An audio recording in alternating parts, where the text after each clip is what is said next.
Alright guys, I'll be doing the video blog today on counselor competency and wellness.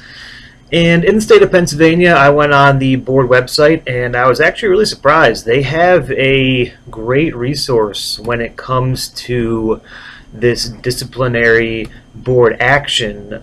It's a whole website that they break down each month of the year, so January, February, March, April, and there's a PDF file that you can click on, and this PDF file is an interactive file, and it gives you all the disciplinary actions for every different department that the board oversees. So the PA Board of Accountancy, you click on the link in the PDF file and it takes you to all the disciplinary actions for that different profession. The same with massage therapy, and then down to professional counseling. There's probably 20 different ones they oversee. It's a great resource. It's very well organized. When you click on one of them, it brings you down and it shows the name of the person, the license number, where they're from, what county this happened, and then the disciplinary action taken, and then why the disciplinary action was taken. So it was a great resource, very interactive. And looking at Pennsylvania, two different reasons for disciplinary action stood above the rest. One was a breach in professional boundaries, specifically a romantic or a sexual nature. And then the second one was the person was convicted of a felony or a morally turpitude felony of some kind of egregious moral error. With those two, it talks about what levied against them, and things such as fines, suspensions, complete revocation of license, inability to ever practice again, or having to go to courses. There was drug and alcohol addiction that was on there for a couple of reasons that disciplinary action was needed to be taken. False advertisement of services, documentation issues. There's a lot of different ones, but the professional boundaries and the conviction of a felony were the two highest ones. So how might self-care or lack thereof result in counselor impairment?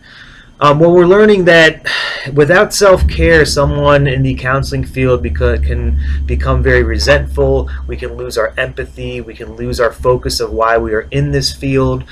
Without proper separation from the counselor or the client that's dealing with this strong emotional issue, we can actually start to have those emotional issues pour into us, and we can actually start reflecting those back, such as the secondhand depression that we were learning about in a different course.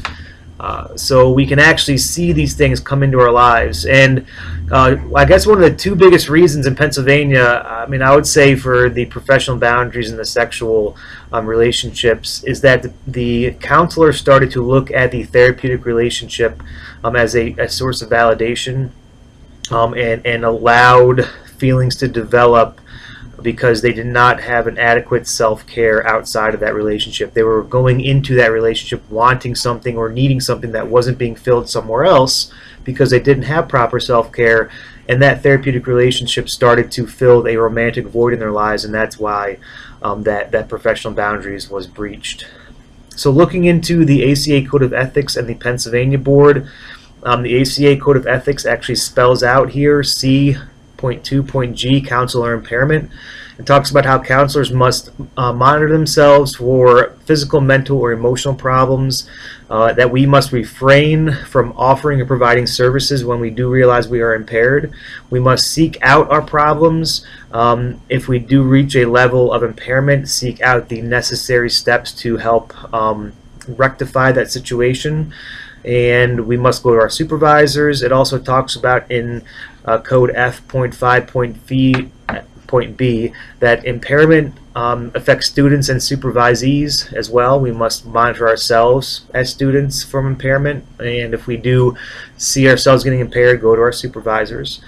They spell out impairment as a significantly diminished capacity to perform professional functions. And then looking at the Pennsylvania Board, it talks about in 49.75 a lot of the same things that the ACA Code talks about, that we may not undertake or continue a professional relationship with a client or patient if we do see that we are impaired. And in Pennsylvania, it actually spells out an impaired professional program that I'm going to look into a little bit.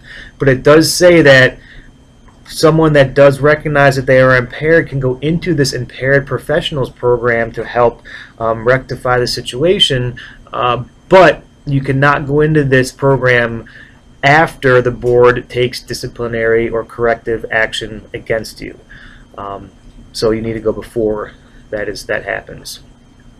So what is a question that this brings to mind for you? One of the main questions that I want to look into is there a process before the actual disciplinary action is taken where there is a review, there's warnings, or there's some kind of procedure to raise these issues? Now, I understand if there is a egregious felony that has just happened, or there is a sexual relationship going on that needs to end immediately, that is more of a cut and dry, we're done.